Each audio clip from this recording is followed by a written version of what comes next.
This podcast contains the personal stories, opinions and experiences of its speakers rather than those of Breast Cancer Now. I've just finished speaking to Faye and Rebecca, two of the models from the show by Breast Cancer Now. I met them both a month ago when I went to watch the show. It was absolutely incredible, emotional, seeing all these women and men overcoming something so huge as breast cancer to then go out on a runway in front of lots of people. It was as if during the show for that day, everything else was forgotten about and suspended. And I think all of those things also came across in this conversation today. So the power of community, the power of friendship between Rebecca and Faye, which, you know, they've met through something as difficult as breast cancer, but they've become good friends and they've helped each other to get through the various challenges they've been through. They also both brought across the real feeling of hope, feeling hopeful about their future, feeling hopeful about returning to normal lives or going on to live their lives after breast cancer. You will also get to hear our backstage interviews from the day of the show, and if anyone is interested after listening to this episode in applying for the 2026 show, then you can find out the details about that at the end of the episode. So here's our chat with Faye and Rebecca. Today's episode is all about the show, Breast Cancer Now's annual event featuring 23 women and men all affected by breast cancer. It's an empowering and emotional event that's made even more poignant by the fact that all the models are either living with or beyond breast cancer. I went behind the scenes to meet some of the models before and after the show to find out what it meant to them to be modelling on the catwalk after all they've been through. I also spoke to the host, Lisa Snowdon, and Breast Cancer Now's CEO, Claire Rowney, to find out a bit more about the show.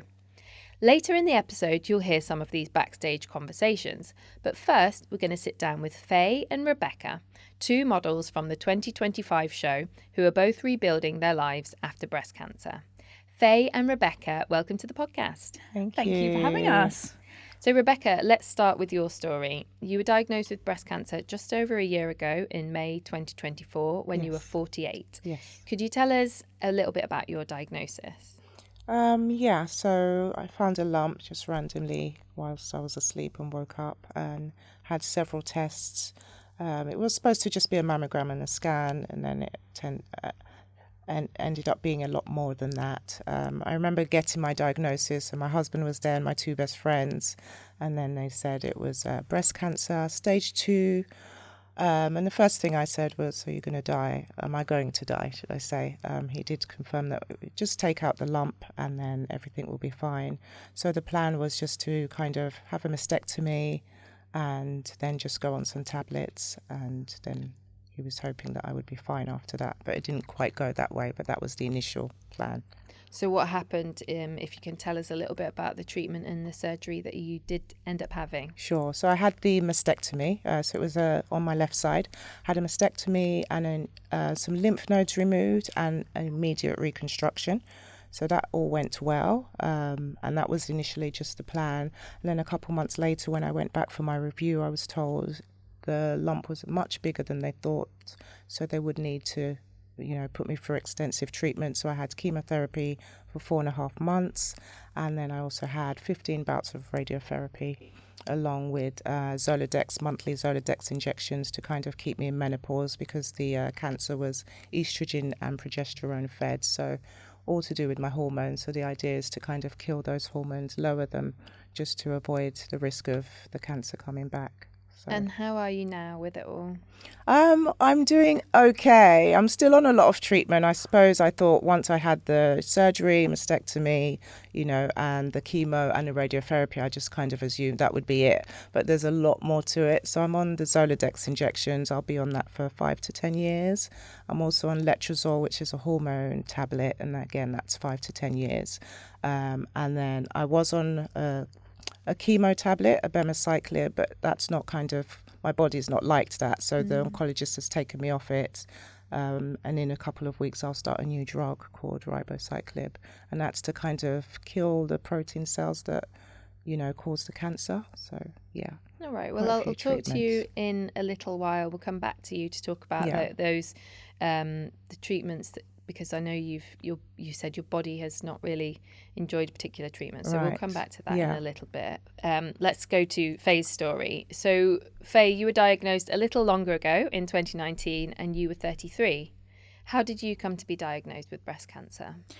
I found a lump in my breast and went to the GP and was initially told that they didn't think it was anything to worry about and to come back if it got bigger.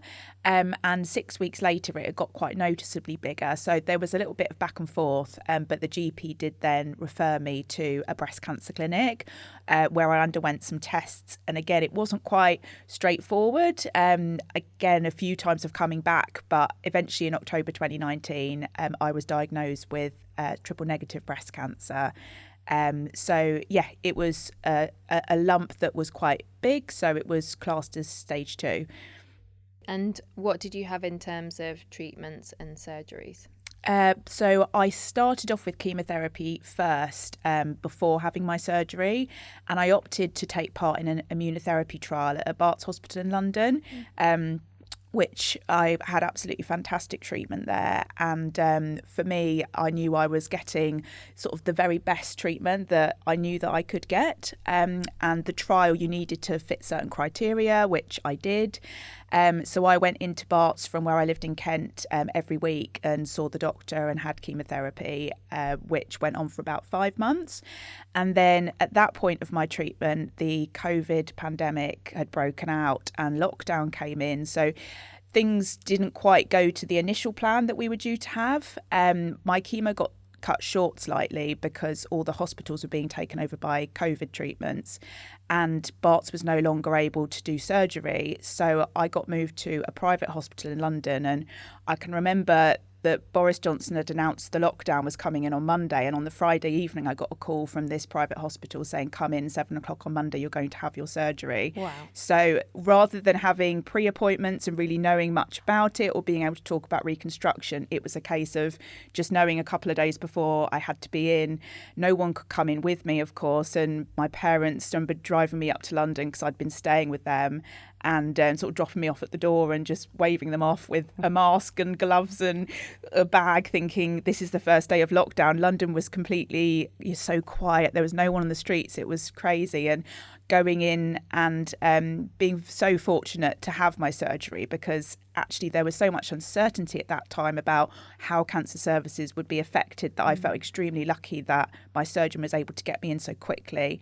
So I had a mastectomy, and then I went on to have radiotherapy. And again, because of the COVID pandemic, rather than having 30 radiotherapy sessions, I just had 5 at a higher dosage.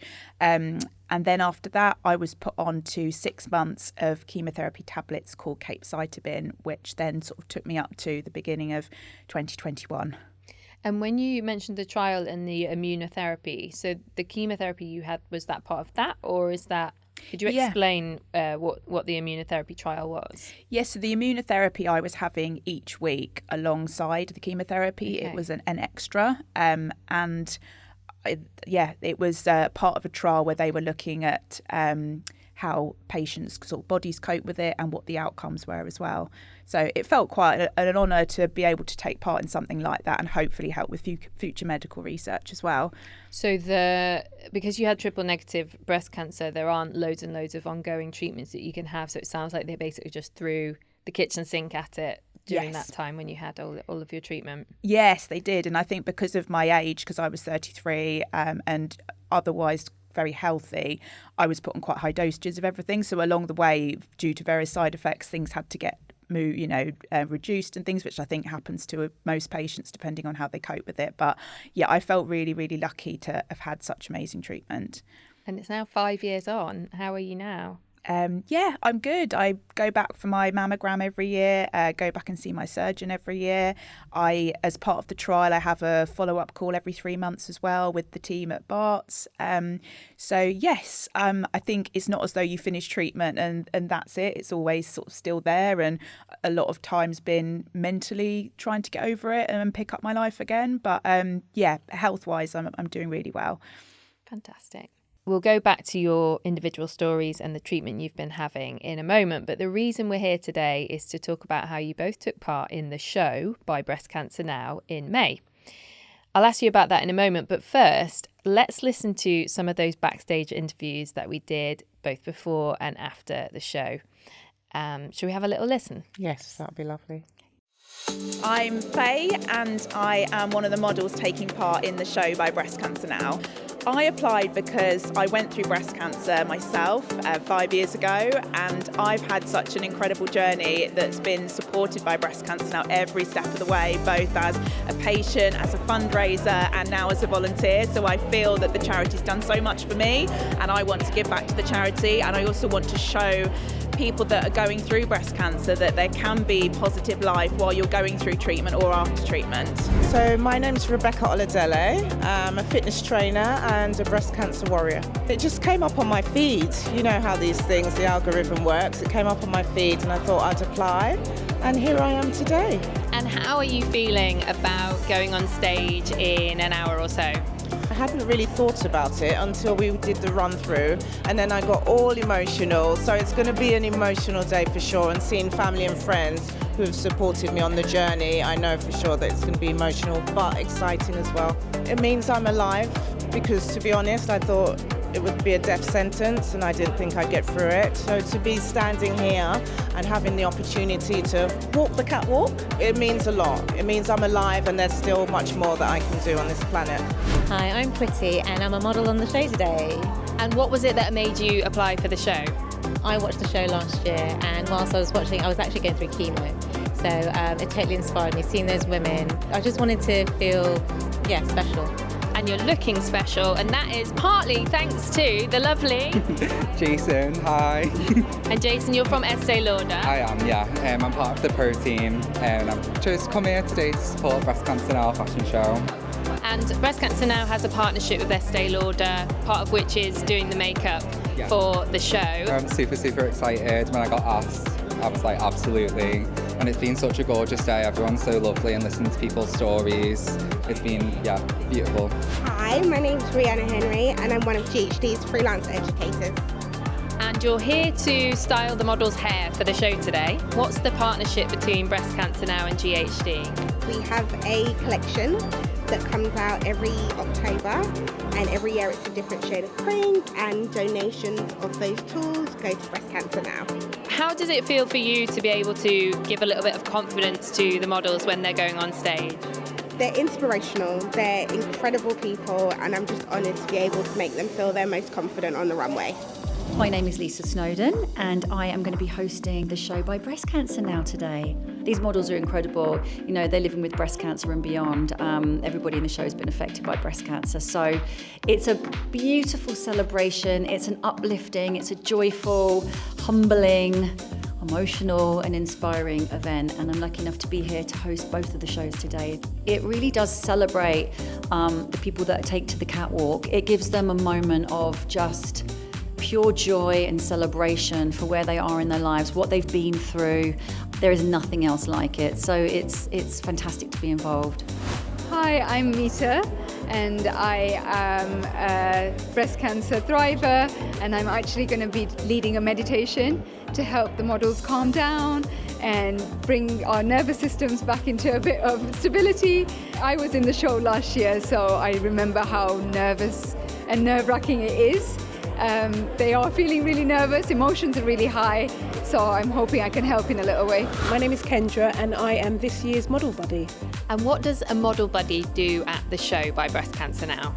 Quite a bit actually, from what I gather, throughout the time prior to today, just offering advice, answering any questions, queries, putting nerves at ease and just being their cheerleaders. I've told them all, just any trigger moments, forget about those and just turn them into glimmer moments. This is a once in a lifetime opportunity, embrace every second of it. I'm Claire Rowney, I'm the Chief Executive at Breast Cancer Now. And you joined Breast Cancer Now last year, so this is actually your first show, isn't it? My first ever show. I'm so excited to see what happens. I've heard so much about it.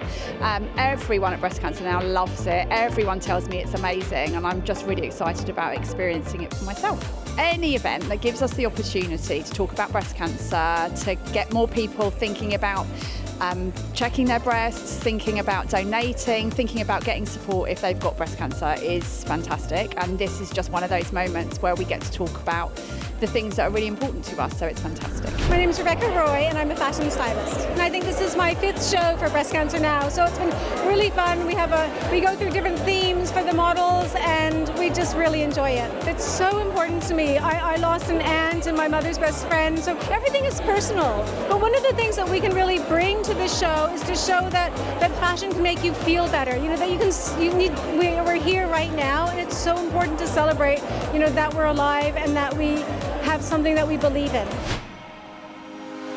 Jay, you've just walked off the catwalk. How was it for you? Very empowering. It was amazing. I can't understand why we were so nervous beforehand. Brilliant. Absolutely. I'm high as a kite. Amy, how was it for you? It was absolutely like the best energy I've ever felt. I felt alive, but what was great was the connection with other people. How was it for you, Katie? Yeah, it was really fun. It was amazing. It was a really good atmosphere and yeah, just loads of support around us. So it was really like cheering us on. Ruben? It was absolutely incredible, I think. Really pleased to be here taking part. Rebecca, you've just stepped off the stage. How was it? It was amazing. I just feel on top of the world. I can't believe I've done it. Your outfits, the first one I was like, oh, I love that outfit. And then the next one, and then the next one, they just kept getting better. Yeah, I mean, I felt fabulous in all of them. I felt feminine, I felt alive. I just felt so beautiful for the first time in a long time. Yeah. And if you had to sum up this day in one word, what word would you use?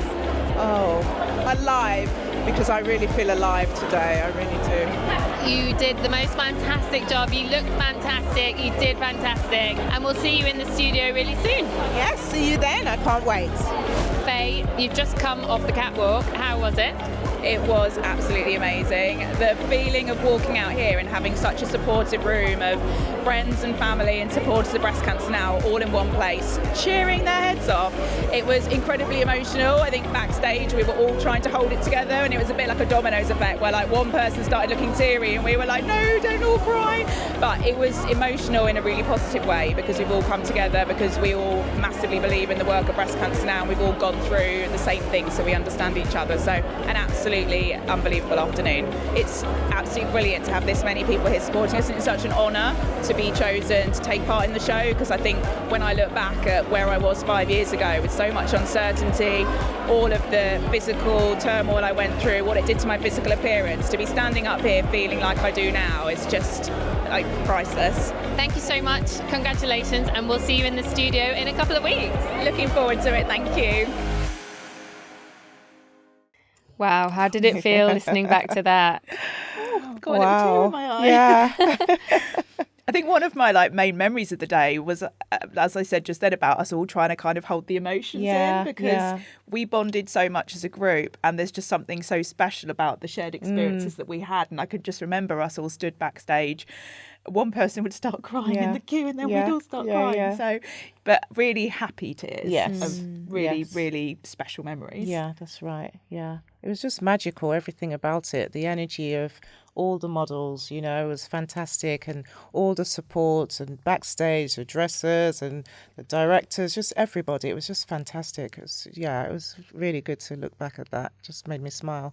Yeah, I was watching you listening to those clips then just with a massive smile on your face. It brings back the emotion, doesn't it? That's right, yeah. And Faye looking at you feeling a bit emotional brings back, I was in the audience. So after I interviewed you backstage, I then went and sat in the audience and watched the show. Yeah. And it was so emotional as someone who has been through lots of different stages of breast cancer and has never participated in the show but has watched it and sort of felt the emotion of what those women and men have been through and then what they're sort of overcoming to be on that stage. You can sort of see people feeling proud of themselves and feeling like they've really overcome something. Did you have that sensation of overcoming? Yes, definitely. I mean, just being able to walk down the runway was just, I felt like I'd overcome all my fears and, you know, all the insecurities you get as a breast cancer patient. You lose your hair, you lose,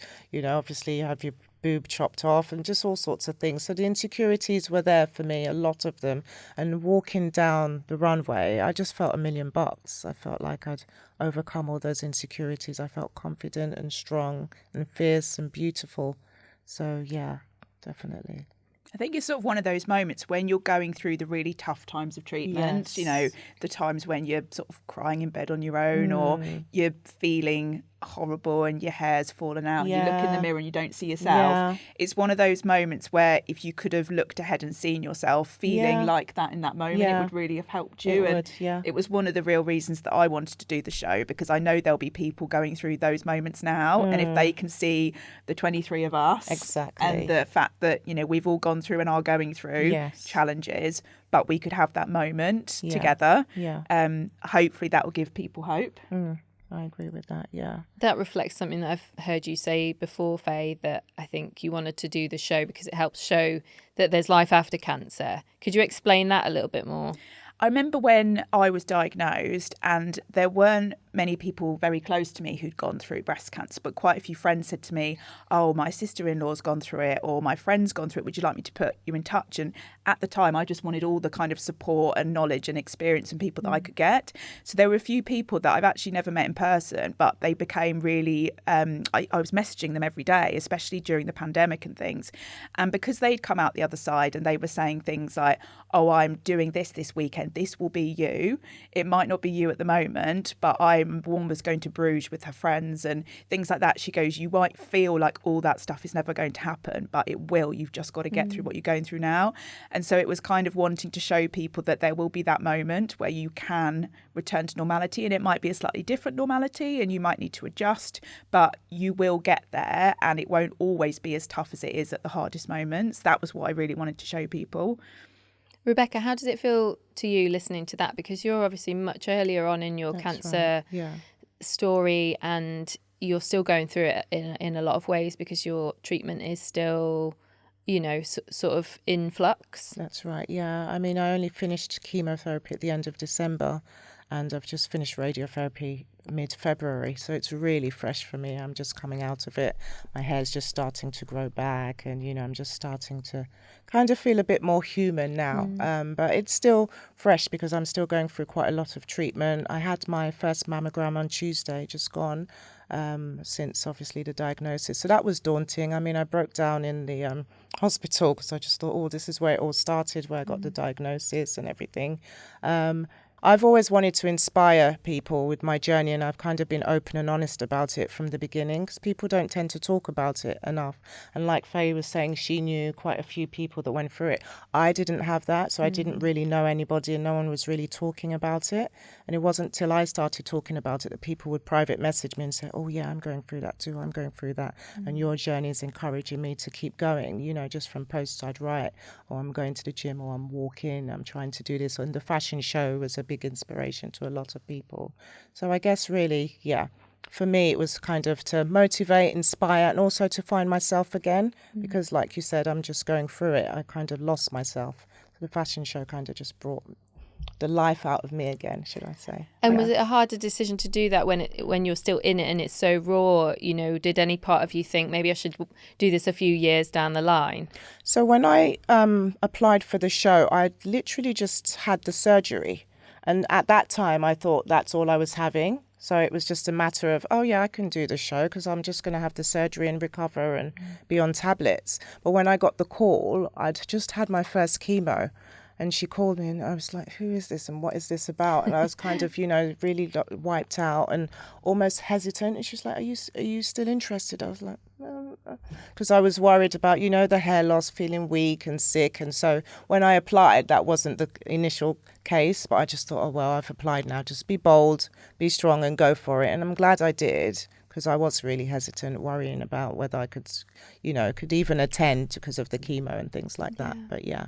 And can I ask you, you mentioned that you didn't have a lot of people, when you got your diagnosis, you didn't have a lot of people that you felt you could immediately turn to because you hadn't necessarily had lots of friends or people you know with breast cancer. We've had women on the podcast before who have talked about how in certain communities it is less talked about, and it can be more taboo to talk about breast cancer. Can you talk about how, as a Black woman being diagnosed with breast cancer, has been and has anything to do with your community meant that you felt it was less easy to talk about? Yeah. So for me, I'm a very open book. So I've always talked about things, but I'm from my ethnic origin is Nigerian, West African community. So when I would kind of talk about it, on my social media space, just to say, right, this is what I'm going through, but I'm going to push, I'm going to fight. My mum was horrified. She just thought, how could you? People were calling her, I guess, to say, oh, your daughter's put this on a post. She's saying she's got cancer. My mum was horrified. She said, you don't talk about these things. Why are you doing that? And it was like almost taboo. You just can't talk about it. Don't tell people. No one must know about it. And I remember when my hair fell out and I kind of just showed her, she came to visit and she was like, oh no, put a scarf on. And then I remember her posting so many scarves. She's like, hide it, don't show anyone. You can't tell anyone you're bald and you can't tell anyone you're going through chemo. Just don't talk about it. So there are a lot of taboos in the African culture, which is unfortunate. And so I'm kind of want to break that mold because people are suffering in silence and there's no need for it. And one of the biggest things, my mother didn't actually want me to go through chemotherapy because she was like, oh no, you can't do that because that's going to ruin your skin. It's going to ruin your hair. It's going to ruin your life. And just kind of like an ignorance. They don't know the facts, the scientific facts. It's just things they hear. And she was really against it and kind of gave my husband a hard time and like, how can you let her do it? And and I think her seeing my journey now, I think it's educated her a lot more. And it's so important to educate people. And so that's why I speak up about it. And there's been a lot of people within the African community that have contacted, oh, I've got cancer too, but I've not mentioned it, but you're inspiring me. So I think it's something we still need to overcome. But I'm glad that I could positively just talk about it. Absolutely. And I bet a lot of people out there are really grateful to you because, if another woman out there is diagnosed with breast cancer who is a person of colour and doesn't see someone who looks like them, then they might be in a similar situation where they feel ashamed to talk about it, or they have pressure on someone and telling them not to have chemo or not to talk about it. But they've seen you and they've seen you go up against that massive challenge of your mother saying don't do it. That must have been incredibly hard. How did you actually make that decision to go against what your mother was saying? I'm quite stubborn. My mum would say that anyway. But, a lot of things they say sometimes, it's more traditional culture. It's not scientific. And it doesn't always make sense. There's a lot of cultural things that I just think, what the heck are you talking about? It doesn't make any sense, So for me, it was more about, I have 4 children. I have a husband. I need to fight for them. And that's important. And I'm going to do what's best for us as a family, and research and science. And I had so much faith in my oncologist, the consultants, all the doctors, nurses and everyone around me that it wasn't in question at all for me. So what she said, as much as she's my mother and I respect her, it wasn't even something that would sway me at all. Yeah. And I'm sure in the long run, she will thank you for going against it in that sense because, that chemo is going to keep you here for longer. That's right, yes. Obviously, the show is an event where you're on show and it's all about looking amazing, feeling amazing in these beautiful, stylish clothes. How did it feel to have gone through breast cancer and those physical as well as mental challenges, and then to be out there on this runway in front of all these people, showing your body, showing your face? I think for me, it was such a huge treat because while I do like looking nice, it's not really something that I ever bothered to put loads of effort into. But I love it when someone else can do my hair, someone else can do my makeup, someone can look at me and say, this will look good on you and bring back out your best features. And we obviously had the most amazing team of experts behind the scenes at the show. And I just completely felt $1 million. I'm sure you did as well, walking out there and being able to kind of see those photos and those videos and then compare them to what things felt and looked like for me 5 years ago. It's just such an amazing contrast to be able to see. So yes, all of the brands and the way that the outfits kind of told a story and had the themes. The whole thing was just absolutely amazing. I agree. And I think the dressers and the stylists did a great job of the outfits, kind of complementing each one's physiques and, you know, bits that you're more confident showing. So it was really nice. I think I don't wear makeup anyway, so to have my makeup done was just heaven. It just felt fantastic. And again, obviously, the past year, I've just been homebound, hospital bed. So to be out and have my hair done, and even though I've just grown, my hair's just growing, so there's not much that needed doing. But to have that done, have my makeup done, and people dress me, just felt amazing. It was just a nice change from going to the hospital and having treatment and just being out there and people supporting you and you supporting others that have been through the same journey. So I think like for friends and family as well, like for them to see us, because, you know, like my mum and dad were there, my sister, my husband, some of my friends, my sister-in-law, and they obviously saw me in a hospital bed, you know, feeling terrible and not feeling and looking like myself. And so they could then see me out there on that catwalk and see sort of how far we've managed to come. Yeah, I think it's a great thing for young children and older children as well, for them to see. There were quite a lot of children there in the audience seeing their mum or even their dad participating in it. And I think it's a really great message, isn't it, to show kids that, you know, there can be life after cancer treatment when you see your parent going through something so difficult. My children didn't come, but I showed my daughter the video the next morning and she didn't believe it was me. I said, do I not usually look like that in leggings and a hoodie on the school run? So you got to work with the stylist, Rebecca Roy, who we just heard from in those interviews. What was the experience like what was the process like of working with a stylist? Oh, for me, I mean, it was quite easy. I was just open to whatever, and it was really quick. She'd put a dress on me. She was like, yeah, that's perfect. I was happy with it. We moved on to the next and then to the next. So for me, I felt like it was within minutes. Like, I loved every outfit. She'd kind of, because we'd had a consultation months before, and, you know, we'd spoken about colours, styles, things we like, and she'd done our measurements, and she'd got to know our personalities. So just walking in there, she'd nailed it for me. I feel like she'd nailed it. So I got in there and tried the dresses on and they were perfect. And we were done within minutes, really, because every outfit was just, I loved every outfit. And she knew, she understood the assignment and she got it done perfectly. Yeah. I really wanted to wear stuff that I wouldn't usually wear. I thought this is such a great opportunity to go outside of our comfort zones. Yeah. And she chose this amazing zebra print outfit, which I opened the show in. I was the first one walking out and it was quite a statement. It was this jacket with a big black bow and this kind of really tight pencil dress with leopard skin boots. And I'd get away with it in London probably, but if I walked down the street in that, I'd be everyone staring at me. But I just thought this is exactly what I wanted because it was just so zany and so different and such a statement. And that's, to me, what the show was all about. It was kind of, bringing out some of your personality in a way that you might not have the confidence to do yourself. Yeah. And yes, there was a really lovely, for the final walkout, I had this lovely long pink dress which was one shoulder, and because I've had a mastectomy I was quite conscious about how will this look, but they managed to find a kind of corsage to put on the dress that then meant I felt comfortable in it. So I think it was really wonderful that they took all of our own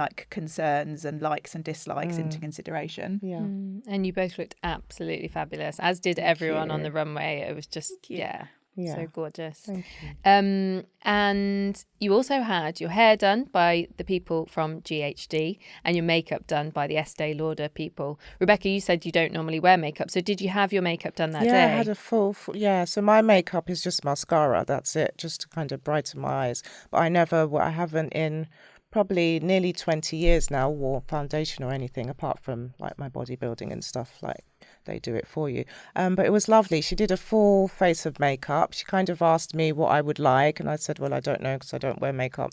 I'm just going to trust the process. You do what you think. And I actually cried when she showed me the mirror and I literally shed tears because I couldn't believe how beautiful she'd done it. It was so natural. It didn't feel heavy. And the colours were... I just felt like I looked so beautiful. I was shocked. I was like, is this really me? Like, she'd done such an amazing job, honestly. I gave her the biggest hug afterwards. It was really, really nice. I really enjoyed having my makeup done like that. Faye, how was your experience? What did you have done to your hair? I had some beach waves put in, which was really lovely. And I think, hair is something that forms such a big part of your cancer journey if you've gone through chemotherapy. And when I knew I was going to lose my hair, I didn't really think it would affect me that much, because at the time all I was focused on was living and getting through the treatment. It is a big part of your identity, and it probably took me 2 to 3 years to look in the mirror again and see myself. So to be able to sit there and have my hair done in such a beautiful way, which I used to try and do it like that when I was at university for nights out, and it never looked that good. But I didn't have lovely GHD straighteners and an expert on hand to do it. So having my hair done was lovely. And having my makeup done, I also had fake eyelashes put on for the first time, which I'd never worn before. They were a revelation. I'm definitely going back to fake eyelashes because, they made a huge difference. Yeah. Fake eyelashes are a life changer. I used to wear them a lot when I was in my 20s, I think, and I never do anymore. But they've really come on as well. They're much more subtle than the ones that I used to wear in my 20s. So would recommend. Yeah.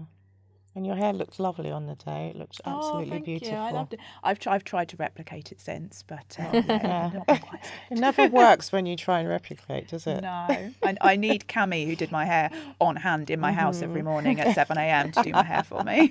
Wouldn't that be great? That would be great. It's basically just a big treat of a day out, having your hair and makeup done and getting to wear these gorgeous clothes. Do you, and this is a question to both of you, do you feel that you have lost body confidence over the process of having breast cancer?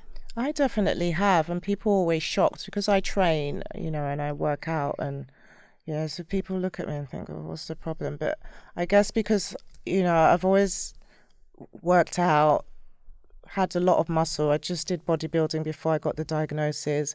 So even though people look at me and think, oh, well, there's nothing to be, insecure about. For me, I look at myself and think, oh my God, you've lost all your muscle, or you've lost this. And, I'm a bit harsh on myself, which I need to be a bit kinder, I would say. But I lost a lot of confidence through this whole process. So I'm still trying to build it now. So even though people look at me, and I do act confident because, you fake it till you make it. I'm that kind of person. So people always think she's confident, but I have lost a lot of confidence, and it's something I'm working on and building up again for sure. Could you tell us about what being a bodybuilder is? Because I think people don't necessarily understand what that job is. Yeah. Well, I only started it in 2023. So I was thinking, I'm going to be turning 50 soon. So it was just something new for me to try.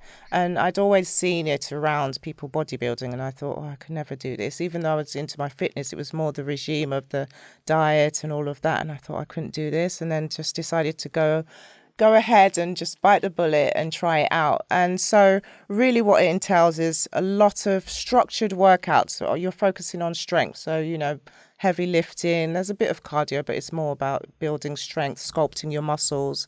And the food, it's not about starvation like people think. It's more about focusing on getting your protein in, the carbs for your strength, and then working out just to sculpt. And then you go on stage and you show all the muscle that you have. You're in a little bikini and high heels, and it feels amazing. That was completely out of my comfort zone because you feel like you're naked because it's a tiny bikini and some heels, and you strut on the runway, show your muscles, flex them, and it's just a nice way to show that you've worked hard. So it is really about your body, which is like a work of art. You've created this masterpiece, and then you go on stage and show it, and the judges will kind of, mark you. And I won a few medals. So I did the whole year of bodybuilding, won medals. My first show, I got first place in the Masters figure.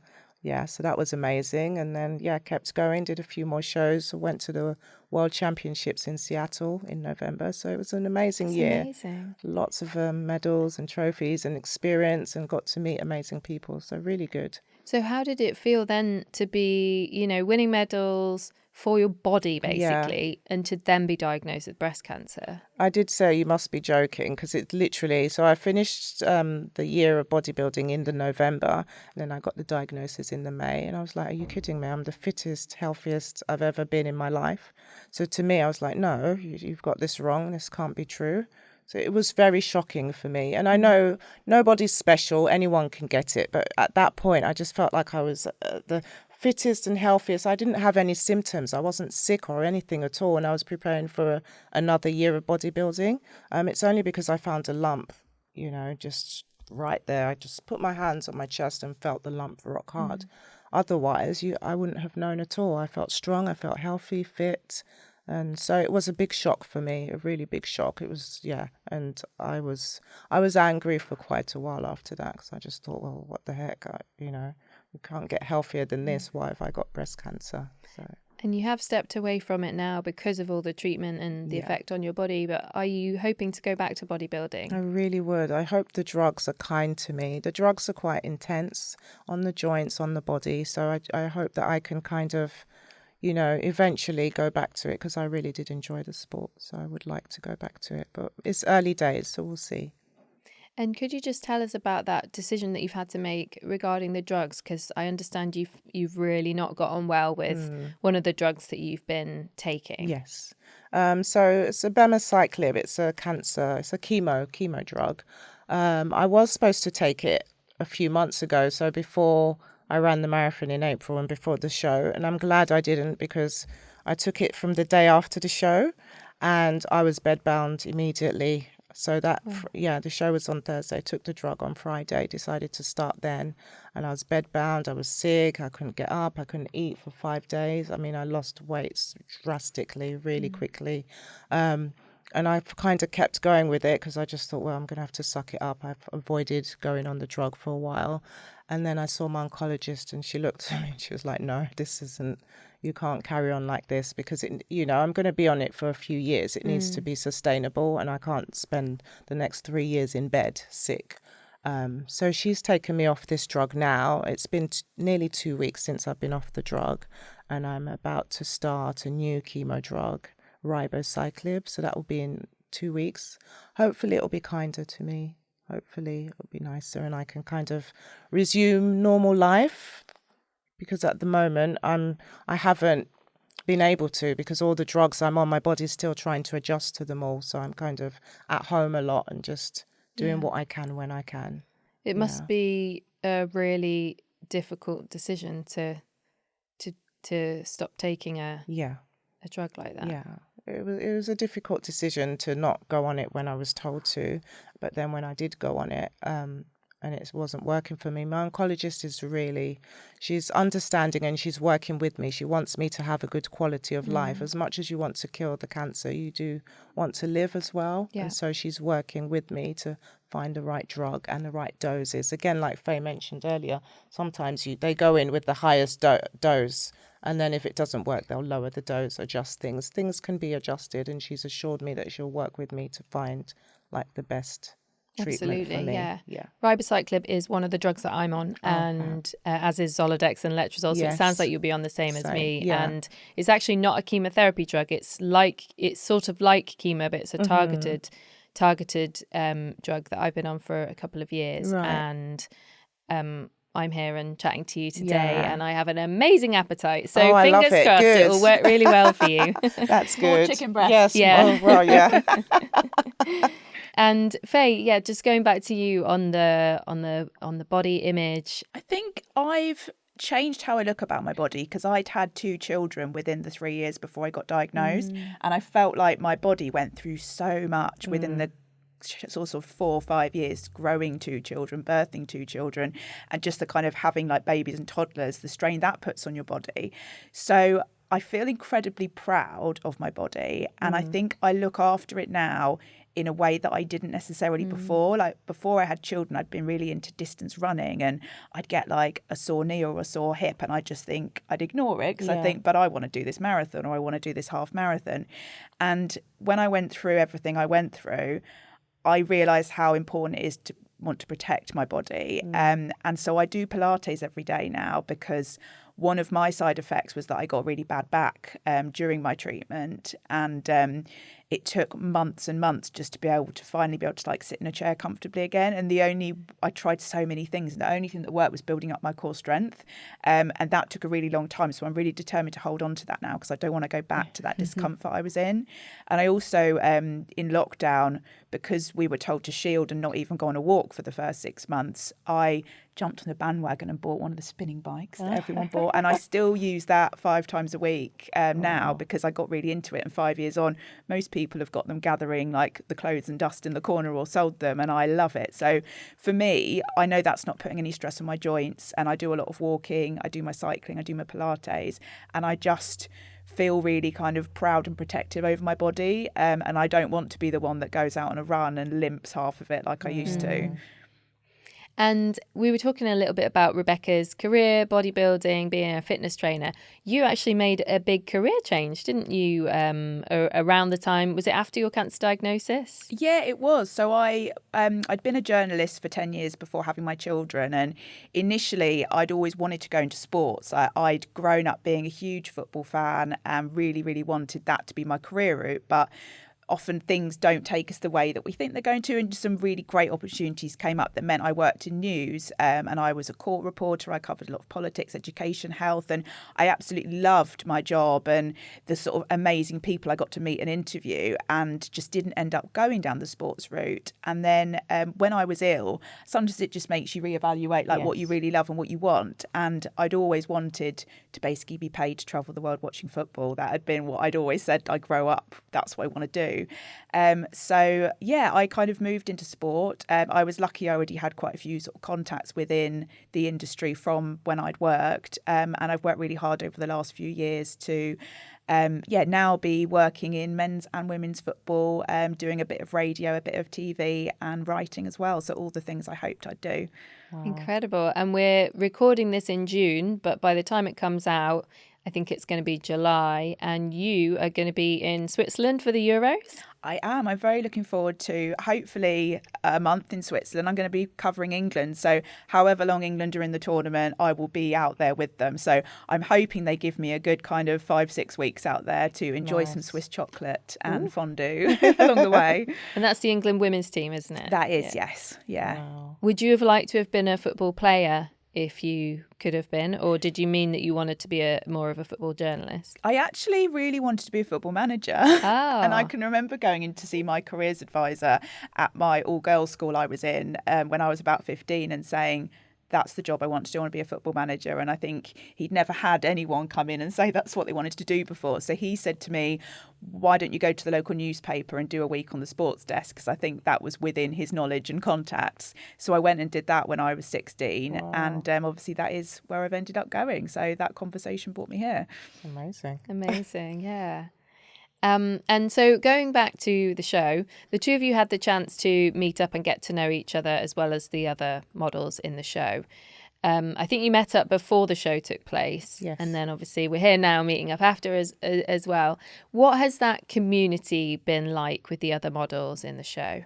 I think it's been like, especially for our relationship, it's been so important because we had a welcome day where we all got to meet each other and have an initial photo shoot a few months before the show. Yeah. And we'd all been chatting as a group beforehand and realised that we lived quite close to each other. So we travelled in together. Yeah. And you were still in the midst of your treatment then. Yes. And we had some straight away within about 5 minutes of meeting each other, we were heart to heart, weren't we? Sharing so many things. Yeah. And as a whole group, I think we've all got so many different things that we've been able to share, and everyone can just talk about what they want to talk about, can't they? Yeah, that's right. But certainly we've met up outside of the show too, and we'll continue to do so, won't we? Yes, we've built a good friendship that will last forever now.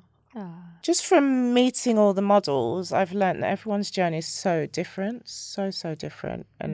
But also, we're all kind of battling the same kind of things, insecurities and the struggle of living with it. It's never over, once you've finished a treatment, especially for me who's just kind of going through it, talking to everyone, I've realised 4 or 5 years on, they're still battling, quite a lot of these things through the medication. There's still side effects and all of that. But I've just kind of taken from it all that everyone's so strong, and I just think everyone's amazing because it's a tough battle. And just seeing everyone at the show, even with the insecurities, going out there and just walking the catwalk with confidence, it just shows how strong people really are and how resilient we are, you know. Yeah, I was just proud of everyone. I think as well for me, having worked my whole career as a journalist, I've usually been in your seat asking the questions to other people. And it's been the first time that I've shared my story, taking part in some of the interviews I've done and obviously this podcast. And I've interviewed hundreds of people along the way who've shared stories about their own health with me. And I kind of felt like I wanted to give back and be the one sharing mine for once. And it's hard. It's much easier to be asking the questions.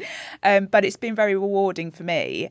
And I think especially being a few years out of treatment, I want to make sure that every day I kind of seize the moment and I don't forget how lucky I am to still be here. And being able to talk about it and obviously meet other models, it's a good reminder to me of how important it is just to make sure you do live every day to the full. I don't want to forget about having cancer. I don't want it to dictate my life. I don't want it to be my identity, but it is a really important part of who I am. And I do want it to always be there in the back of my thoughts of when problems come up, and actually they're quite trivial, I look back to being in that waiting room, waiting to go in for like the latest test or getting some results back or some really big phone calls that I took that were going to determine my future, and think no problem that comes up is going to be as difficult as that one.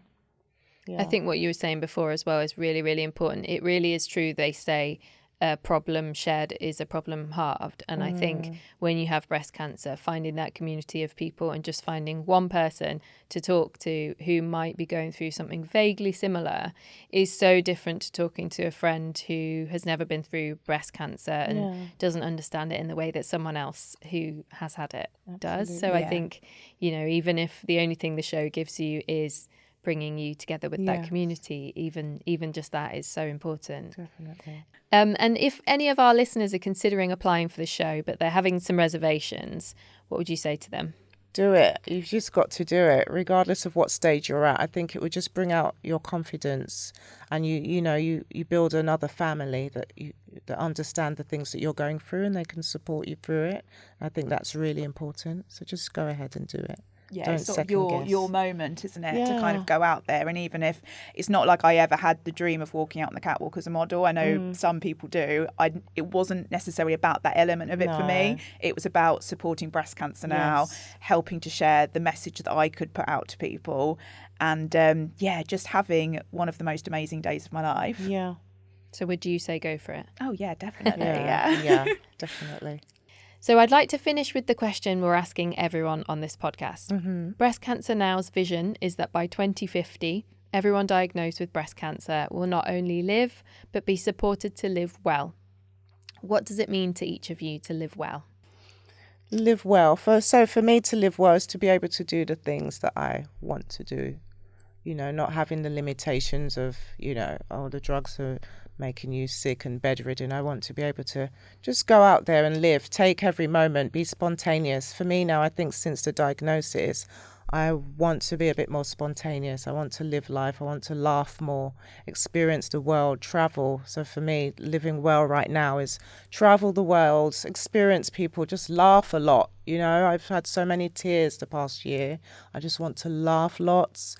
Hold on to the people I love, enjoy every moment with them, just make memories. So for me, living is make memories, travel the world, love, eat, laugh, so that's what I want to do. Where's on your list to go? So I'm going to the Maldives with my husband in August. So I've done Paris and Portugal this year.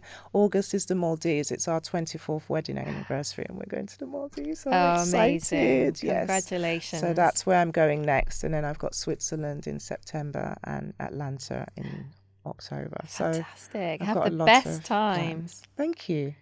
Faye? So I think living well is about taking up all the opportunities that you can, really. I can remember when I was going through treatment and it was during lockdown, and I know even people that weren't going through cancer were feeling like this too, but you were just counting down the days because I couldn't leave the house. Obviously, I had my wonderful children and husband and was in contact with family and friends, but I didn't feel like I was living life to the full like I desperately wanted to back then.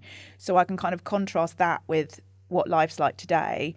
And just being able to, travel, like I've just been out to Lisbon to cover Arsenal women winning the Champions League final and been down there on the pitch interviewing the players.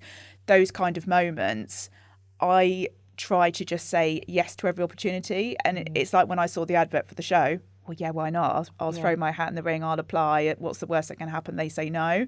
So whenever I see something now, I'm much more likely to say, yes, I will do it. And I think with the figure about, by 2050, the aims that breast cancer now has, when I was diagnosed with cancer, I knew far less about it than I do now. And I think so many people hear the word cancer and they think that your whole life's going to change. They think the worst. And actually, the way that medical research and treatment advancing means that we shouldn't have to think about it like that. So, just living well, living positively and taking every day, the opportunities every day throws at you. Amazing. And where else is on your travel list, Faye? Also, I turn 40 at the beginning of next year and we're taking my children to Disneyland, me and my husband.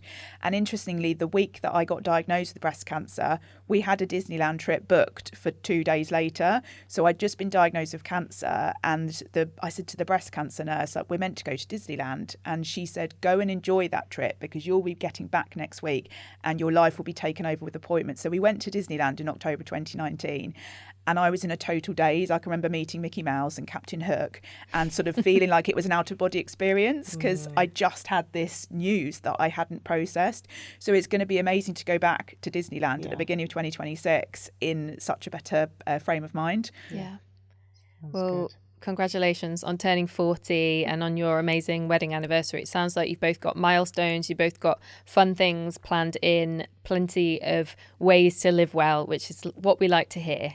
Yes. I did ask you in the interviews one word to describe how it felt to do the show, but is there a word that comes to mind now for each of you in terms of the experience that you had with the show? Memorable, I'd say. They're memories that will stick with me forever and they're moments that I think about every single day when I look back on the show, and we've always got those pictures and those videos and those contacts to look back on. Rebecca? For me, I would say liberating. Because I just think, not just for me, but for everyone, I just feel like everyone came alive and was free to just be themselves. We're all very different, but everyone showed their personality on the catwalk. And I just think it was really liberating for everyone to just get out there, be themselves without any, fear of judgment. Liberating and memorable. Yes. If you'd like to watch the full recording of the show, you can do so by visiting the Breast Cancer Now website or via the link in our show notes. And applications for the show 2026 open up in July 2025. So stay tuned to Breast Cancer Now's social media feeds to find out more. Rebecca and Faye, thank you so much for joining us. Thank you for having us. Thank you. If you enjoyed this episode of the Breast Cancer Now podcast, make sure to subscribe on Apple Podcasts, Spotify, or wherever you get your podcasts. Please also leave us a rating or review on Apple Podcasts and perhaps recommend it to someone you think would find it helpful. The more people we can reach, the more we can get Breast Cancer Now's vital resources to those who need them. You can find support and information on our website, breastcancernow.org, and you can follow Breast Cancer Now on social media at Breast Cancer Now. All the links mentioned in this episode are listed in the show notes in your podcast app. Thank you for listening to the Breast Cancer Now podcast.